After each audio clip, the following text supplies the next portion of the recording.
¿Quieres agradar a Cristo?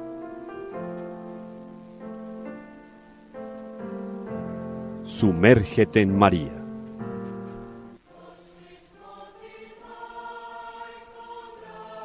Reflexiones mariológicas que te llevarán de manera segura al corazón de Dios.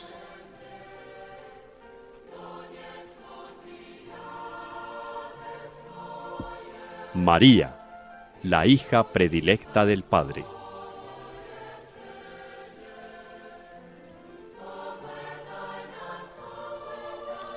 Una invitación especial de Radio María de Colombia para conocer profundamente a la Madre de Dios.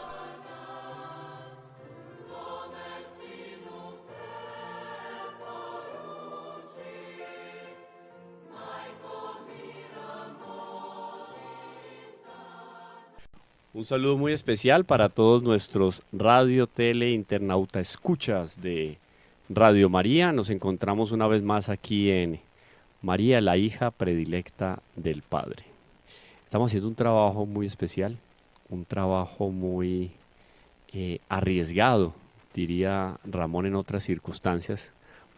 Pero bueno, estamos aquí para trabajar todos juntos, con amor, con cariño y con deseo de evangelizar, que eso es lo más importante. Muchas gracias, Ramón. Orlando, un saludo también para ti en esta mesa de trabajo y gracias por tu compañía. Sí, Camilo, muchas gracias. Y Orlando, estamos aquí siempre felices porque nos atrevemos, por gracia de Dios, llamado de Dios, a hablar de su Santísima Madre cuando Él la ha elegido como su madre y como su hija predilecta. Un saludo de afecto para todos nuestros, de pronto, sufridos oyentes, ¿no? Porque hay que agradecerle la paciencia. La paciencia el ejercicio de la paciencia. No, pero la humildad, la verdad, Orlando, yo creo que a pesar de nuestras miserias, debilidades, todo lo que nos quieran poner y que tenemos de pronto de más, cuando uno habla de la Santísima Virgen, en el fondo es la gracia la que habla y nosotros no nos estamos aquí ni inventando ni especulando fortuitamente, sino que estamos transmitiendo lo que la Iglesia ha explicitado sobre Nuestra Señora. Sí, claro. Una preguntita, Camilo. Claro que esto contiene un poquito de humor, pero también de cientifismo de la comunicación, para que podamos comprender más tu saludo. Radio, tele, internauta, escuchas. A ver, radio porque tenemos oyentes en radio, pues seguidores en radio. Sí. Tele, porque la imagen también se ve en algún momento. Tenemos transmisión de algunos de nuestros videos de la grabación que estamos haciendo aquí de radio. Y tele, internauta. Internet, bueno, aquel que navega, navega, nauta, nauticus, nautis, en latín, ¿no? Sí, como internauta, escuchas, ahí está. Como para llegarle a todos los públicos, Orlando, porque hoy en día tenemos entonces el podcast, tenemos radio tradicional, claro, en la señal, pues en el dial, la señal pero de también, AM y FM, pero también la transmisión se da en internet, claro, porque hay radio en vivo en internet. Así es. Y tenemos la transmisión en YouTube también, entonces son diferentes, digamos, canales de comunicación y de transmisión. Hombre, el fenómeno de la comunicación que algún día lo podríamos evaluar en torno a la verdad. ¿Cómo sería el mundo de organizado si ese volumen de datos, de opiniones que se emiten por los diferentes medios estuvieran orientados hacia el bien? Hombre, el mundo sería...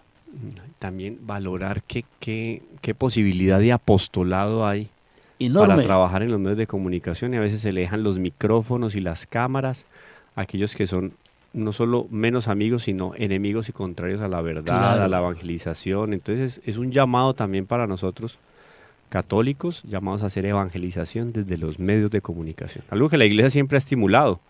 San Juan Bosco escribía en periódicos, ¿no? Desde el siglo XIX se impulsó de una manera, digamos, más especial el trabajo y el apostolado en las imprentas, en los periódicos, en la radio. Desde cuando la imprenta, ¿no? Desde el siglo XVI. Hay un caso no muy gracioso, muy de Dios, de comunicación. El primer de radio internauta Telescucha. No sé, no fue con Eso el no, mensaje. eso no somos El capaces de arcángel San repetirlo, Ramón, El porque no lo arcángel San entendemos. Gabriel, hombre. El arcángel Claro, porque él es patrono Claro. también de de los los comunicadores. de los comunicadores. El arcángel San Gabriel se pero vino, trajo la gran noticia, hombre. trajo el mensaje de Dios. Entonces, eso significa que la comunicación como de tal, la naturaleza de la comunicación, sea por radio, Radio, tele, internauta, escucha. internauta, Escucha. Todo eso.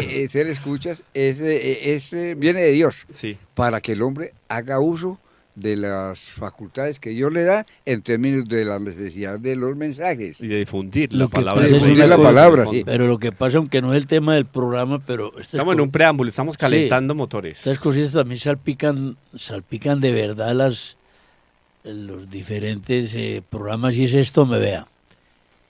Pablo VI lanzó al mundo una exhortación que sigue siendo eje de la conducta cristiana, del apostolado. Evangelii Nunciandi, ustedes recuerdan. Sí, Claro. claro. Evangelii Nunciandi.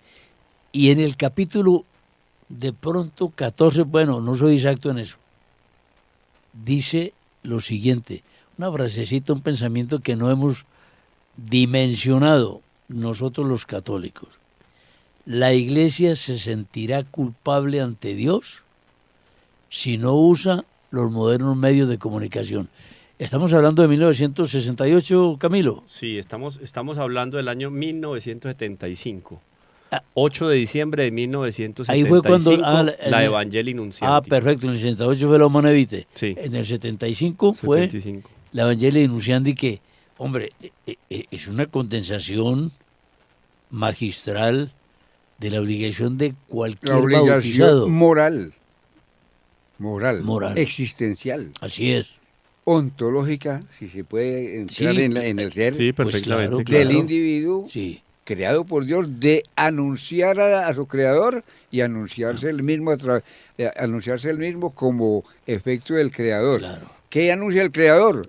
Lo que el creador es y lo que el creador le va manifestando, como lo ha hecho Dios pedagógicamente. Además, mire una cosa, la primera emisión de radio fue de la iglesia, con Fue de- Guillermo Marconi.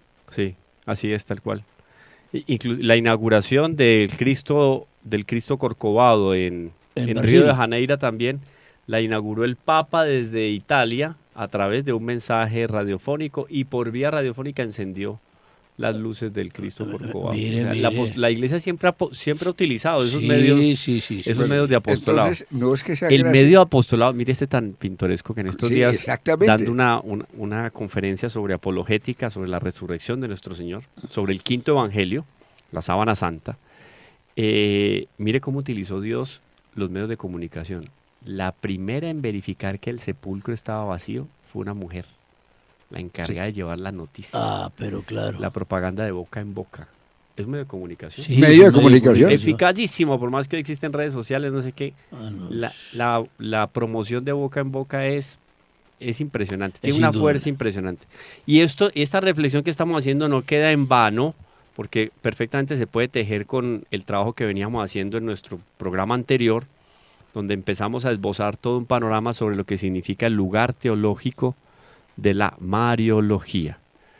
Dimos varios elementos fundamentales a la hora de hablar de la teología, porque primero quisimos dejar en claro qué es propiamente la teología, con una definición, yo diría, impecable, del padre Michael Smaus, aquel alemán que hemos tomado como punto de referencia para nuestras primeras reflexiones en torno a la Mariología. Nos recordaba la definición, Ramón, al respecto de la Sí, es teología, la reflexión que él hacía. ¿La definición cuál era? La Ramón? penetración Ese científica es bonito. de la revelación. Eso es impresionante. O sea, es una Impresionante. lectura con lupa, No, con caramba, los ojos oye, de la ciencia, Revelación. de la revelación. Y Claro, es científica porque es metodológica es metodológica. y va de paso en paso. Va de estadio en estadio. ¿Pero de qué? ¿Objeto de qué? Esa revelación, de la revelación científica, la penetración científica el pensamiento del hombre, el proceso que el hombre hace sobre la revelación de Dios que la ha hecho pedagógicamente. Es importante esa aclaración porque, vea, tenemos... Penetración científica de la revelación, esa es la muy bonita En un concepto general, muy general, estamos pensando que lo científico es solamente referido a las ciencias exactas matemáticas. No. Eso no es así. No se hablaba, hasta el siglo XIX se habló preponderantemente de la filosofía de la naturaleza y no de ciencia. La palabra ciencia surge en el siglo XIX con una malintencionada interpretación de algunas corrientes anticristianas que desplazaron a la teología dentro de esa reflexión científica. Y está clarísimo que no. Inclusive en nuestro programa anterior... Todo fue reducido en esos al método científico. Al método científico, no. Entonces, la materia entra por el método científico. A nuestro Señor Jesucristo no lo podemos colocar ni en una pesa. Exactamente. Es que tiene su campo. Nuestro Señor y Dios no son elementos tangibles. Además que el método científico no es el único método de reflexión y de consideración de una realidad en medio de la reflexión. Hay muchísimos medios. Pero bueno, el caso es que nosotros llegamos a la conclusión, o por lo menos dejamos el panorama claro, que era la teología, que la teología, todas las reflexiones dentro de la teología se concatenaban, se unían entre sí, se correspondían unas a otras, pero que existía el peligro de que pudiera hacerse una especulación o una reflexión que no fuera mesurada en la línea de esa mesura y ese equilibrio en función de la verdad y la realidad. ¿Quién entra entonces a dirimir, a dirigir, a corregir, a monitorear a través de la historia? Es la Iglesia, porque la Iglesia, siendo la depositaria de la verdad, de la fe, de los sacramentos, de la interpretación de la Sagrada Escritura, dice, por aquí sí, por allá no, mucho cuidado. Hablamos de algunos herejes a lo largo de la historia, etcétera. Bueno, lo que sí queda claro es que a pesar de todo lo que se ha dado en la historia, cumbres, retrocesos, principios especiales, o sea, se han explicitado principios al respecto de la teología, se han encontrado medios prudentes. Digo prudentes en función de la definición de la prudencia, el medio más eficaz para alcanzar un fin, medios prudentes para reflexionar al respecto de la revelación. Se ha ido consolidando todo un esquema de reflexión en torno de Dios, donde el centro, lo dijimos también, el centro de la reflexión teológica es la cristología. La cristología. Hay que de pronto plantear como comentar algo, porque el cúmulo de oyentes tiene todo tipo de preparación. En la radio hay que mirar eso. Sí, público muy variado. Muy variado, muy variado. Diferentes, sí. Entonces podrán decir algunos, desde un concepto muy primario, entonces la Iglesia tiene pues razón, la demás gente no. Hay que entender lo siguiente, bueno, la gente está en la Iglesia, los demás sectores no...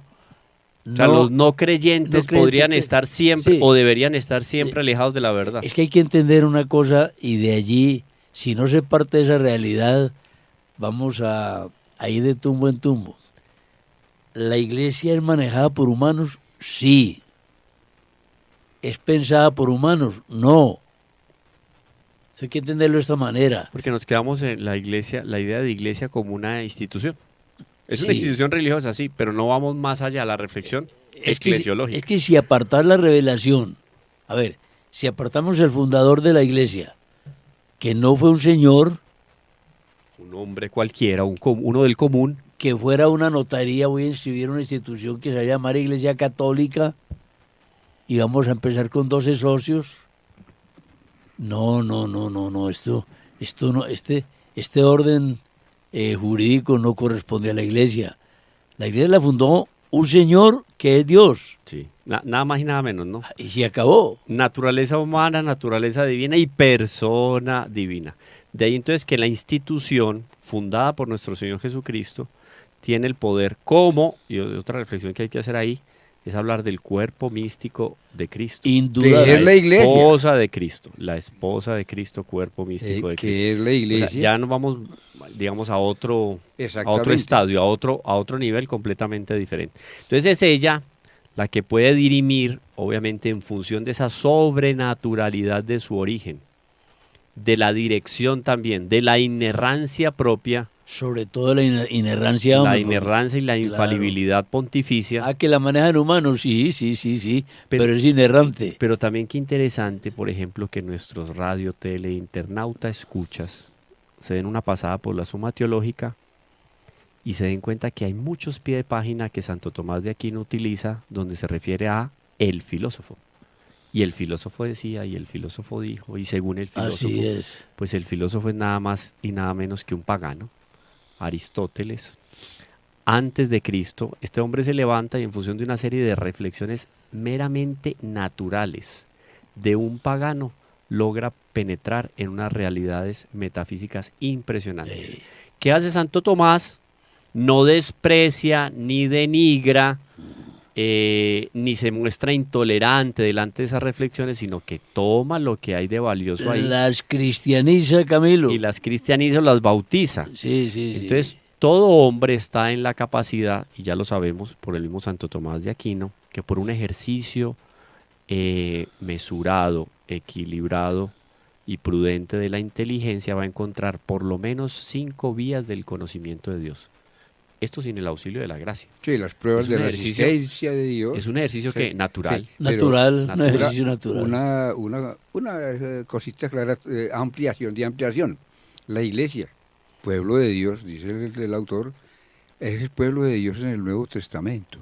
Entonces, miren que la iglesia como pueblo de Dios en el Nuevo Testamento ya es un constructo divino con humanos. Inspirado por Un Dios, pero constructo sí, divino constituido con por humanos. hombres. Exactamente. ¿Por Sí, qué? sí. Porque la iglesia fue fundada con los apóstoles, con inspiración del Espíritu Santo.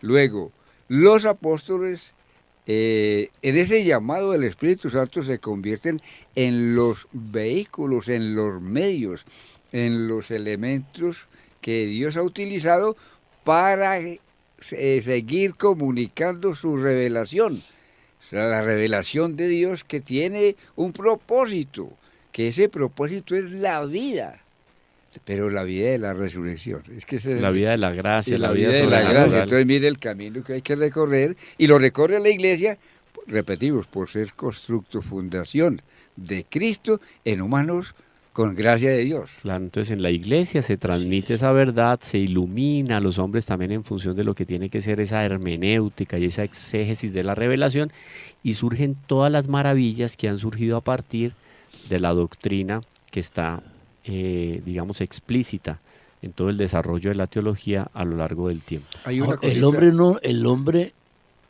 no nació incrédulo. El hombre nació mínimo predispuesto a creer. Sí, sí, eso es cierto. Mínimo. O sea, hay una disposición De la natural naturaleza. del O si no, hombre. ¿dónde estaría la Claro. racionalidad? No, no, la virtud de la religión, reputada inclusive por Santo Tomás como una de las más altas y más excelsas. La virtud de la religión es esa posibilidad natural que el De la hombre tiene de comunicación. inclinarse a buscar una explicación de su existencia y la encuentra solo en Dios. O sea, naturalmente el hombre Y tiene por también esa eso, inclinación. por eso en esa pedagogía del Antiguo Testamento, en esa historia de ese pueblo, siempre hay una fe natural. Sí, eso es interesante y Sí. algo comentamos de eso en el programa anterior, pero es bueno ver eso porque sale un hombre del paganismo, Abraham, Sí. él no, ni bautizado, No, o sea, nada. él no, inspirado por Sí, la gracia, en un momento inspirado por tomado la por gracia. Dios, venga que usted es para mí, sale del politeísmo al monoteísmo, Eso es. nuestro padre en la fe, inclusive considerado también dentro del judaísmo como padre en la fe, y a partir de ahí se empieza a tejer la historia de salvación, que fue más o menos por donde quedamos en nuestro programa anterior. Sí, sí, sí. Porque sí. hacíamos un parangón en lo que significa esa construcción o esa, no, construcción no, yo diría que esa, Esa manifestación. esa manifestación de Dios en la historia del En- pueblo de Israel, pero también de exactamente. hombres y mujeres del pueblo de Exactamente. Israel. Pero hay una cosita, Camilo y Orlando, que es bueno tener en cuenta, porque cuando los apóstoles, que entran a ser elementos constitutivos de la iglesia naciente, y que luego la iglesia, a través de los siglos, a través de los tiempos, por la inspiración del Espíritu Santo y de la Iglesia, cuerpo místico de Cristo, la revelación, aquello que Dios manifiesta en la historia, eso es revelación, lo que Dios ha manifestado de sí mismo al hombre en la historia en términos de las capacidades del hombre en la misma historia. Eso, entonces hay varios elementos ahí muy importantes que se unen al tema. Miren cómo estamos tratando todo el tema de la teología. Entonces, lo que existe hoy por hoy de constructo teológico, de esquema teológico, teología, y dentro de la teología, liturgia, sacramentos, eclesiología, mariología, etcétera. Todo eso está fundamentado en la revelación. Donde Dios se revela en la Sagrada Escritura, Antiguo y Nuevo Testamento, que tiene una unidad impresionante, todos los libros del Antiguo Testamento con todos los libros del Nuevo Testamento. Esa historia de salvación plasmada ahí en la Sagrada Escritura es la historia de Abraham, de Moisés, de Judas Macabeos, de los apóstoles, de los primeros mártires. Todo el Antiguo Testamento. Qué bonito, porque no es el prefacio. no. No, es decir, es una manifestación, es una historia manifiesta que Dios hizo pedagógicamente a partir de Abraham cuando lo llamó en Ur de Caldea, allá en esa región, como dice Camilo, Abraham con dioses, con diversos dioses. Sale del politeísmo. Lo llama y le dice, haz esto, y deja tu tierra, y deja tu familia, y ese señor Abraham, bueno, pongamos en el camino de Abraham, ¿qué pensaría luego? ¿Qué pensaría? No, lo que yo escucho, dijo, hay que hacerlo, y dejó todo. Abandonó todo. Abandonó todo. Entonces, quería dar otro aclarado bien sencillo, y es que ahí empieza, ahí con ese Abraham, aunque es desde el paraíso, no con Abraham, es desde el paraíso donde se inicia la historia de la revelación de Dios como creador, desde el paraíso, pero ya se va, como que toma una ruta, y en ese camino, en ese camino de esa ruta está Abraham, en ese camino, muy adelante, pero es de advertir, los filósofos, los paganos, los presocráticos, los anteriores, allá en el siglo VII, VI, antes de Cristo, todo este movimiento de pensamiento que se dio en Grecia, es precisamente hacer uso de las facultades y habilidades que Dios concedió al hombre en razón de su naturaleza humana. Dios en razón de su naturaleza humana. Y no tenían más que el mundo natural. Ellos no tenían por qué decir, tenían el mundo natural sin descartar que había lo presumían, es que un ser trascendental, claro. Y por eso los dioses, ¿no es cierto? Pero ellos se preguntaban en lo que veían. Ese es un reclamo de la inteligencia, aquí tiene que haber algo más. Tiene que haber algo que el hombre siempre, lo que se conoce de historia desde los sumerios, 3.500 años que tenemos, y Heródoto lo consigna también en sus textos, pero desde 3.500 años antes de Cristo, lo que se conoce de documentos históricos, porque antes de eso es prehistoria, claro. Desde ese momento el hombre siempre tuvo como autoridad dentro de sus clanes, dentro de sus grupos sociales, el sacerdote. Aquel que lo comunicaba con algo que iba más allá de lo visible. Lo sagrado del ser. Y lo ligaba a la autoridad. Sacerdote, Dios, la comunidad, entonces, siempre. El hombre no es un aparecido. Es un asunto que lo que decías ahora Orlando, lo que confirmaba Ramón, es una manera del hombre explicitar esa necesidad de explicar aquello que ve. Exacto. Porque es que esto no puede ser ese sol que está ahí y el río que va y sube porque sube y baja y me permite el cultivo y me trae los frutos. Esto no es casualidad. O sea, eso de casualidad es un problema del mundo contemporáneo. Exactamente. Porque pero mira, una cosita. Perdón, Orlando, el mundo de la lógica de pensamiento que el hombre ha desarrollado. Y lógica es aquello que se infiere de algo, de una verdad para otra verdad. El hombre observaba la naturaleza y se preguntaba, ¿y el sol? Lo que llamamos con el término de el cur de las cosas, el por qué. Cur es por qué. Sí. El por qué yo, por qué el agua. La reflexión natural de la raza. ¿Por qué esto? Y entonces iba dando respuesta a cada una de esas cosas, y en esa estructura se genera el pensamiento del porqué de las cosas. Y las respuestas es precisamente el desarrollo no solo del pensamiento, sino de ir acomodando el pensamiento a esa realidad. Luego, y además, al interior de cada individuo, en esa búsqueda de la verdad natural, de la verdad del natural, en lo natural había lo trascendental, lo religioso, ese ser superior, y aparece esa teogonía, esa serie de dioses. De creencias, sí, porque no debemos volar esa reflexión que hizo Camilo sobre el sacerdote. No estamos hablando del sacerdote hoy ministeriano, estamos hablando del sacerdote... Autoridad religiosa. Exactamente. Como ministro. De aquellos tiempos. Ministro sagrado. Y es esto, esas comunidades. Es que aquí hay algo muy profundo. No, y ¿sabe qué? No se había pensado en eso, hombre. Vea, hay algo muy profundo en esto. El conjunto social encontró... Oído, una aclaración para nuestro radio, tele, internauta, escucha. No nos hemos salido del tema, oído, porque estamos haciendo la reflexión histórica, porque en la historia vamos a ver que en el plan de salvación aparece un personaje decisivo para que la revelación tenga una característica especial. Entonces estamos dando el preámbulo. Preparen pues historia. Preparando ese personaje decisivo. Estos son prefacios. Sí, es correcto, es correcto. Mira, entonces el conjunto social encontró con naturalidad, porque el hombre pensante, que se requería una autoridad. No he trascendido en el pensamiento a lo religioso.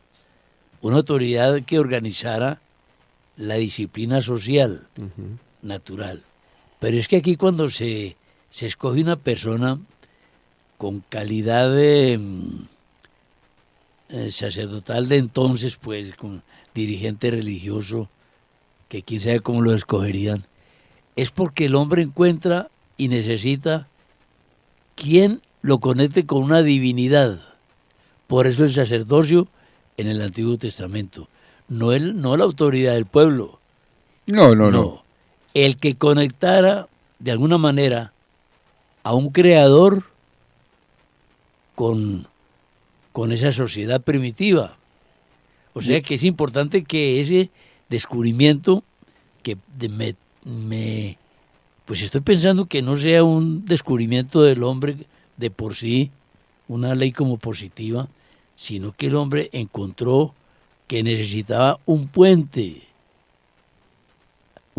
de alguien con lo desconocido. No sé si ese pensamiento valdrá, pero así lo estoy pensando. No, va en esa misma línea, porque cuando yo me vuelvo a este asunto de los sumerios, porque cuando se encuentran los grandes tesoros de los sumerios, en el siglo, inicios del siglo anterior, del siglo pasado, del siglo XX, se encontraron todas esas reliquias a la par que se encontraron todas las reliquias del gran Tutankamón. Ah, claro. Entonces el que se robó, el egipcio, se robó el protagonismo fue Tutankamón, y los sumerios quedaron como de lado, pero eso fue un gran descubrimiento. Los sumerios, por ejemplo, acreditaban en la vida eterna. ¿Ve usted? Mire. Porque los restos funerarios de los sumerios, la autoridad religiosa y o civil, que normalmente compartían autoridad religiosa y civil, en los restos funerarios estaba enterrado junto con su esposa y sus criados, y con maletas hechas. O sea, curioso es que tenían en vista que iban para un viaje. Había algo más allá de esta vida. La noción de lo trascendente. El mundo que nosotros llamamos de la eternidad ya estaba en otros términos, ya en otro mundo. Había algo que se intuía a pesar del paganismo. No le hace. Eso es muy interesante, porque entonces nos deja en claro que el hombre, con esa disposición natural a creer en esa realidad metafísica, sobrenatural, como se le quiera llamar, digamos, para no darle un tinte propiamente cristiano, en esa naturaleza el hombre busca una explicación de todas las cosas. Y se encuentra con un protagonista en medio de la historia, como bien lo dice el padre Michael Smaus, dice: la acción de Dios operante en la historia consiguió en Cristo un término decisivo, pues con Cristo apareció aquella vida a la que tendía la revelación divina, la vida de la resurrección. Que por eso se llama la plenitud de los tiempos, justamente. Y te aparecen conceptos, aparecen visiones de la vida novedosas que le dan el clímax a esa reflexión que el hombre se ha hecho sobre la explicación de las cosas. Exacto, sobre el porqué de las El cosas. porqué de las cosas, el para qué de las cosas, el a dónde vamos, el de qué sirve y para qué sirve. Es por eso que terminamos nuestra primera parte sobre la reflexión histórica al respecto de este gran protagonista que aparece en la vida del hombre y que senta un precedente para reflexionar al respecto de la vida eterna, de la resurrección y de la gracia. Caramba. Bueno, entonces Corte. vamos a un breve intermedio. Ya regresamos.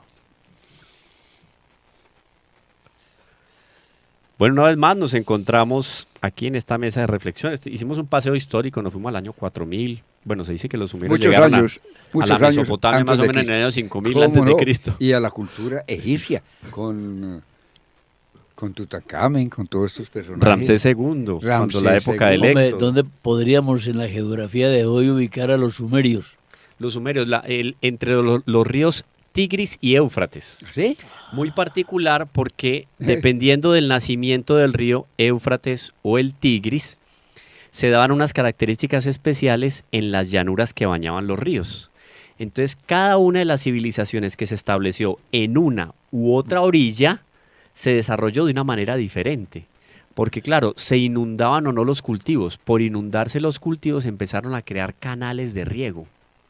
Y canales de riego que llegaban a tener más de 100 metros de largo. Inclusive tenían navegación dentro de las propias ciudades. Fueron civilizaciones que se pero mire, consolidaron de una manera muy especial. Desarrollaron los elementos para sobrevivir con el agua. Claro, entonces el agua fue un factor primordial en la concepción del universo. Entonces los dioses daban el agua, quitaban el agua y en algún momento sintieron envidia de los hombres. Vea. En fin, y se da toda una historia, toda una cosmogonía muy lógica, interesante. Exactamente. Pero es interesante porque por la misma ubicación, Tigris y Éufrates, donde la tradición cristiana ubica el paraíso.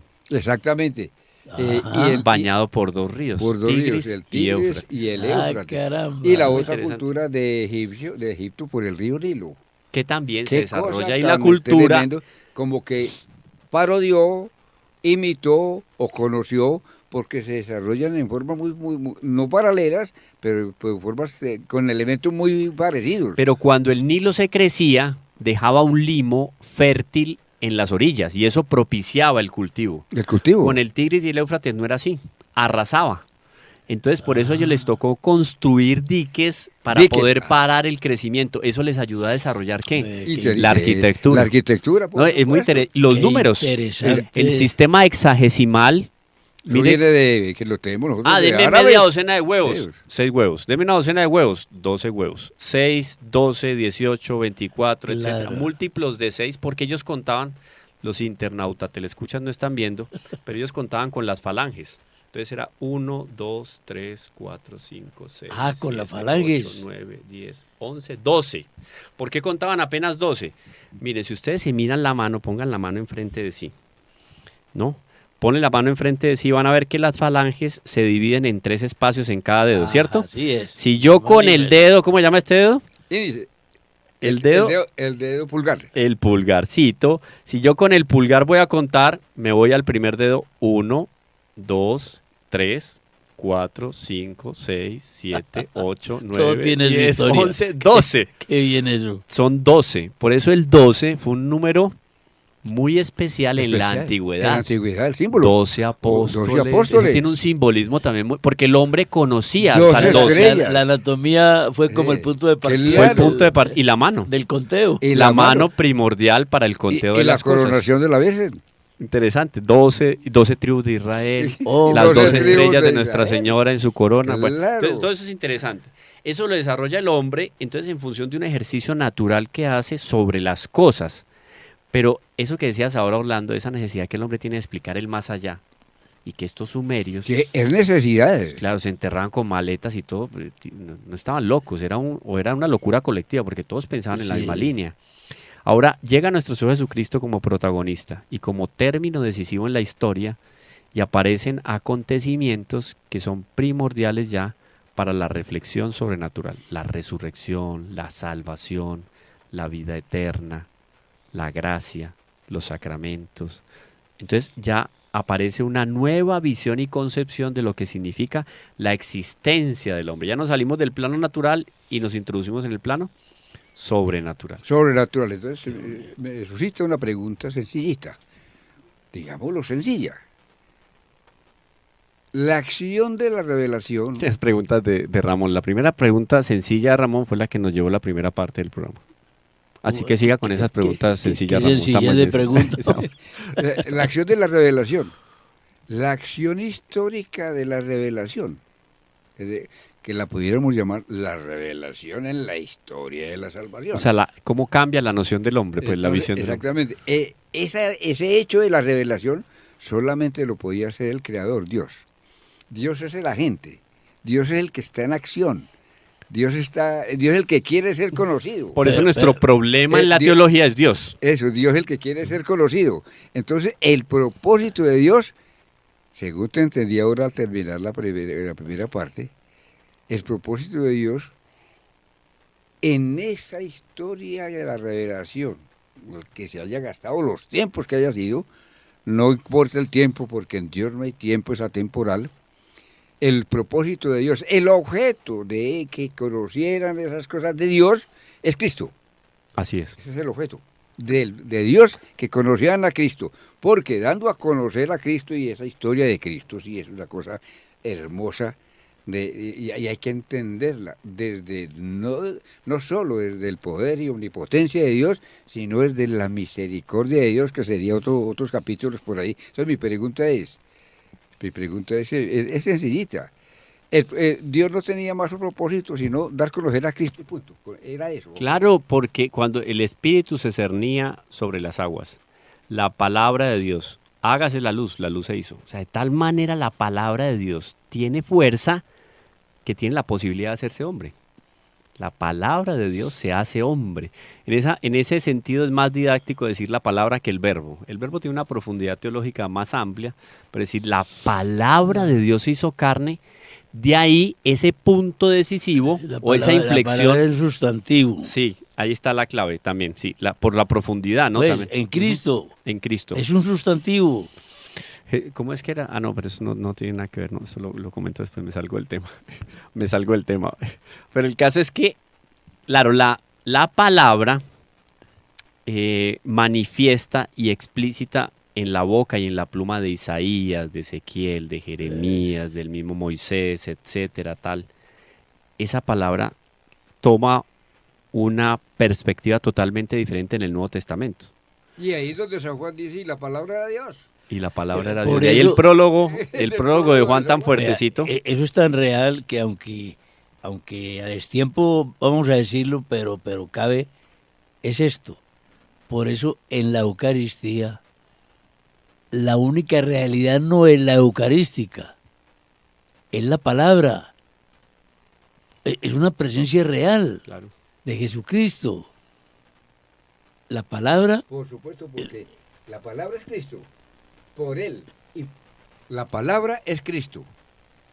Por Él. Y para Él se hizo todo. es que Y ahí estamos encontrando, o al menos clarificando, la razón de Dios en su propósito. cuando estás en la misa, Como propósito de su revelación. cuando estás en la misa y alguien proclama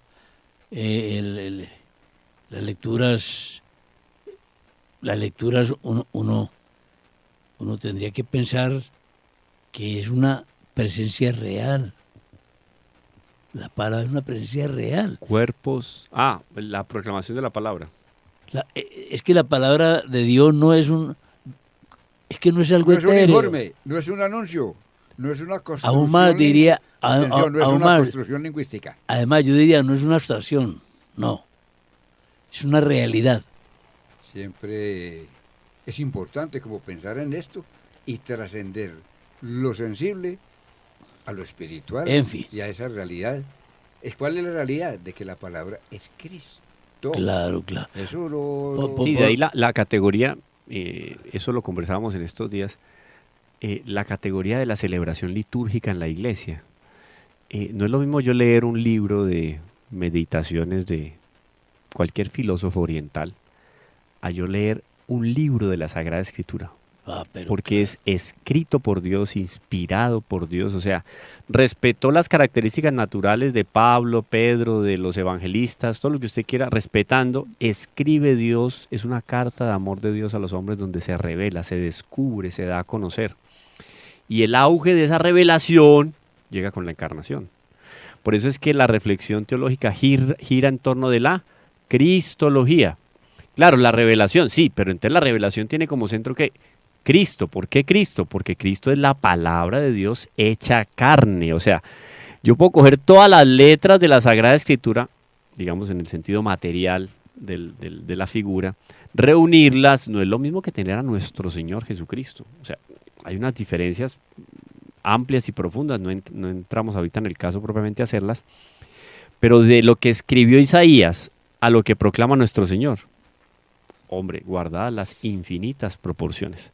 Por eso el clímax de la revelación, lo dice muy, muy claramente aquí el padre Michael Smaus, nuestro padre alemán que nos da línea de trabajo para esta mesa, dice, a partir de los tiempos apostólicos comienza la época que recibe su fisionomía de la continua presencialización de lo que Cristo y los apóstoles hicieron, y en la que Dios ya no aparece con nuevas revelaciones. Termina con San Juan.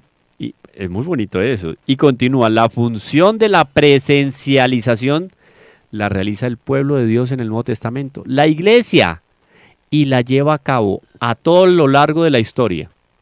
Ya, la segunda venida de Cristo traerá la perfección última. De ahí que nuestro compañero Orlando nos indicaba. La palabra es la realidad, es Cristo, es el mismo Cristo. Claro. La palabra es la presencialización de Cristo. Bonito eso, ¿no? Presencialización. En la Eucaristía, como Cristo real, no como un supuesto, ni como un contenido, ni como un enunciado. Real, aunque no sea sustancial. Que sustancial está en la Eucaristía. En la Eucaristía, sí, claro. La palabra de Dios. La Eucaristía es la pero es real. Cuerpo, sangre, alma y divinidad. Eucaristía, pan divino.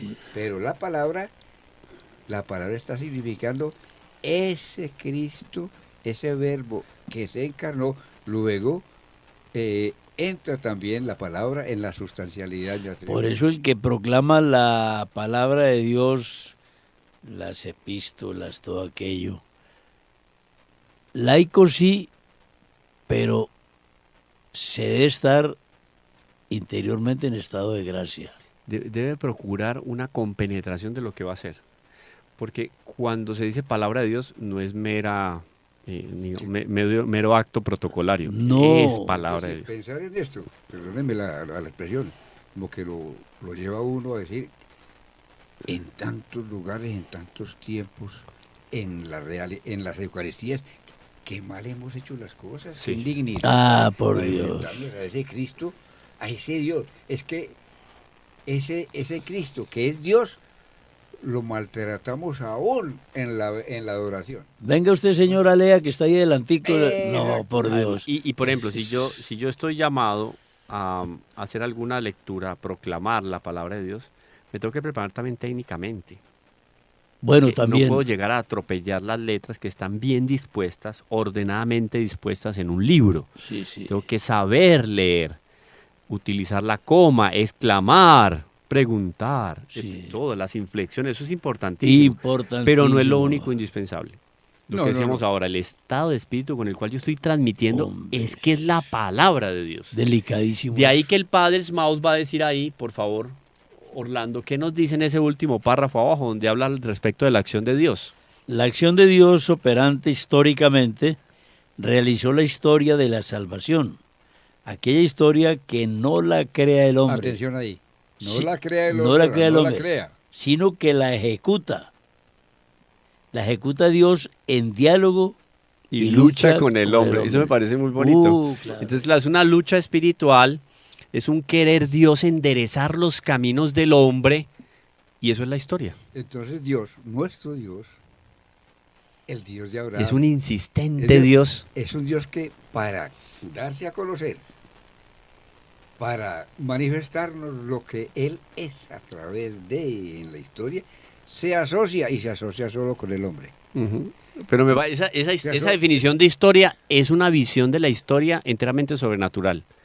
La acción de Dios operante históricamente realizó la historia de la salvación. Operante Y históricamente. yo podría reducir la historia de la salvación a la historia del pueblo de Israel y la historia de la iglesia, pero es más, porque un pagano, cualquiera, Mucio Cébola, Cicerón, Tácito, hábleme de cualquiera de esos personajes, Virgilio y todo Virgilio, eso, etcétera, luchó interiormente por su salvación, en el fondo, siendo Sí, o no sí. siendo fiel a la ley natural impresa en su conciencia. Entonces esa ley de la historia de la salvación es muy amplia, en el fondo es esa historia de todos los hombres que luchan o que dialogan y que hacen amistad con Dios. Dos cositas bien sencillas. Eso es verdad. Dos cositas. De ahí no lo vamos a profundizar. San Agustín. San Agustín. Sencillamente dice, Dios está en mí. No Ad lo intime, busquemos. ad intime. No lo busquemos por otros lados. ¿Hasta dónde llega esta historia de Dios con el hombre? Hasta encontrar a Dios, hasta cuando el hombre encuentre a Dios y se dé cuenta que Dios está en él, dentro de él. Tanto que Dentro dijo, de él. tú tan en mí y yo Entonces, tan afuera. Vuelvo a hablar de la asociación de Dios con el hombre para manifestarse y para crear la historia que la crea Dios. El hombre apenas es un buen escribano. Me parece genial la definición de historia. Aquella historia no la crea el hombre, sino que la ejecuta Dios en diálogo y lucha con el hombre. Lucha con el hombre, entonces. La ejecuta Dios. En ella, continúa el padre Michael Smaus, dice, en ella entra en juego el que Dios consiga el dominio sobre el hombre y éste llegue por Dios a su propia y verdadera vida. Entonces la lucha de Dios con el hombre es para que el hombre encuentre el camino a la verdadera vida. Esa es la historia de la salvación. Esa historia de la salvación queda impresa en la revelación, en la Sagrada Escritura, pero también vive de alguna manera esa historia de la salvación en nuestra conciencia, esa lucha o diálogo que cada uno de nosotros tiene con Dios. Entonces, a partir de esa lectura, de esa reflexión, de esa exégesis, de esa hermenéutica que hacemos, de la lucha y del diálogo de Dios con Abraham, con Isaac, con Jacob, con Esaú, con Judas Macabeo, con Pedro, con el mismo Judas Iscariote, Claro. se configura lo que conocemos como la revelación. La revelación. En la Sagrada Escritura. Hombre, eso encierra un misterio muy grande. Y muy bonito. Sí, es una lucha entre la soberbia y el egoísmo. Porque mira que Dios, hay una reflexión muy simplista. Pero Dios, ¿por qué no nos creó de una vez para el cielo? Sí nos creó para el cielo, pero ¿por qué no nos creó y dele para el cielo sin tantas condiciones? No, señor. Atención que Dios sí nos creó para el cielo. No, claro que La sí. intención, nos predestinó. Nos predestinó Sí. y en el paraíso, cuando Dios Pero creó sin al hombre, perjuicio de nuestra libertad, es que creó- es el misterio. lo creó con dones preternaturales que le facilitaban. Nos perdimos. Y nosotros, por lo que acabas de decir por ahí, que creo que es motivo de un tratado, por la soberbia del hombre, en la naturaleza del hombre, perdimos los dones preternaturales y quedamos entonces no perdidos, no sin gracia, sino necesitados y buscantes de la gracia, porque nosotros fuimos Por los eso la responsables redención. de eso. Claro. Pero sí, con esos dones preternaturales, las cosas hubieran Entonces sido ahí, distintas. entonces ahí se viene tejiendo la historia. Egoísmo, aquel que no le presta a Dios y lucha con Dios. Sabiduría, aquel que hace oídos sordos a la soberbia y dialoga con Dios. En esa lucha se va entonces tejiendo y constituyendo lo que es la revelación. Y la soberbia y el egoísmo, dice el padre Smaus, hacen que el hombre desconozca lo que le es útil para la salvación. Es decir, no sabe que solo el dominio de Dios sobre él y su propia sujeción a Dios conducen a una existencia santa. Por eso se defiende el hombre. Punto de Punto de partida. No, es fundamental porque entonces ahí, digamos que en el fondo fue la tarea que le dejó a Adán y Eva. O sea, Sí. ustedes tienen todo Sí. para llegar al punto final. ¿Cómo sería la muerte? Como no era fruto del castigo, de pronto llegaba a la edad de 33 años, no sé por qué. No creo que por una manera fortuita Dios haya escogido los 33 años para morir, o permitió que fuera a los 33 años. No, esa edad tiene un clímax muy especial, inclusive dentro del Sí, propio desarrollo. los números, las edades, los números tiempos también. tienen pertenecen a una simbología que es importante, pues, no definirla como tal porque tiene su significado. Pero tiene una Nosotros no trascendencia. alcanzamos. Pero bueno, por ejemplo, llegaría Adán y Eva a los 33 años, listo, ya me voy para la eternidad, hasta luego. Entonces vengan todos, que voy a subir al cielo en cuerpo y alma, porque no voy a pasar por la muerte. Toda la familia se reunía. No había muerte. Caín, No, no, Abel, no. no había Es que muerte. la Entonces muerte es una consecuencia. llegaban, se reunían en torno a Adán y Eva, una cena esplendorosa, y al terminar la tarde o al amanecer, Adán subió al cielo en O sea, cuerpo y alma. resulta gracioso. ¿No? Pero sería más o menos así. Ese cuadro, ¿por qué no nos ubicamos en una composición del lugar? Hombre, eso no sería como No, lo sería- mejor, hombre. pero sería una fiesta espectacular. Una cosa como tan Y sentimientos encontrados, porque yo queriéndome morir para ir a la eternidad, pero también queriendo disfrutar del paraíso que Dios había Exacto. dispuesto para mí. Oiga, no, Qué misterio. eso resulta... En fin, pero no se dio así, cometió el pecado original, vino la muerte, la redención o feliz culpa, como dice el pregón pascual. El himno Ay, del ya sábado no quiero santo. Como dice el pregón pascual de una manera muy poética. Y la historia de la salvación, en la que, ojo, no se trata del poder y grandezas terrenas, sino de la verdadera relación de Dios con el hombre y del hombre con Dios, se efectúa de manera parecida a cómo se realiza en general la historia. Entonces, claro, uno generaliza la historia. En el fondo, el cerne de la historia es el diálogo o la lucha con Dios. Porque la historia Sí, auténticamente sí. es esa. Un hombre debería de ganarse un puesto en la historia cuando el hombre fue fiel a Dios, dialogó con Dios, amó a Dios y se unió a Dios. Ese sería el hombre que verdaderamente hace historia. El que se puso contra Dios, le dio las espaldas a Dios, pues no tiene derecho a hacer historia en el fondo, porque le dio la espalda a aquel que es el ápice y el centro de la historia de los hombres, que es Cristo el Salvador. Todo esto queda como preámbulo ya para que ustedes se hagan una idea.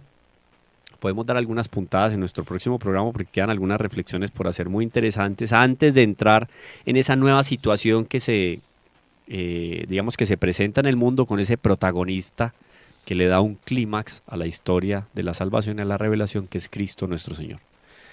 Aquí queda entonces nuestra reflexión para el día de hoy. Historia de la salvación, historia de los hombres, protagonista y la nueva cara, la nueva fisionomía que toma la vida de los hombres y la historia de las grandes civilizaciones. Es Cristo quien empieza a jugar un papel preponderante en la vida de los hombres. O lucho contra Dios, o dialogo con Dios y me hago su amigo en esta vida y en la eternidad.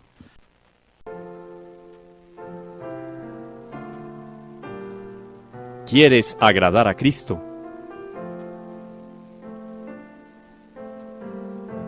Sumérgete en María.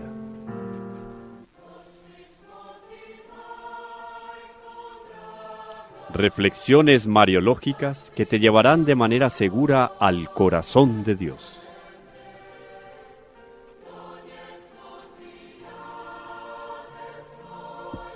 María, la hija predilecta del Padre.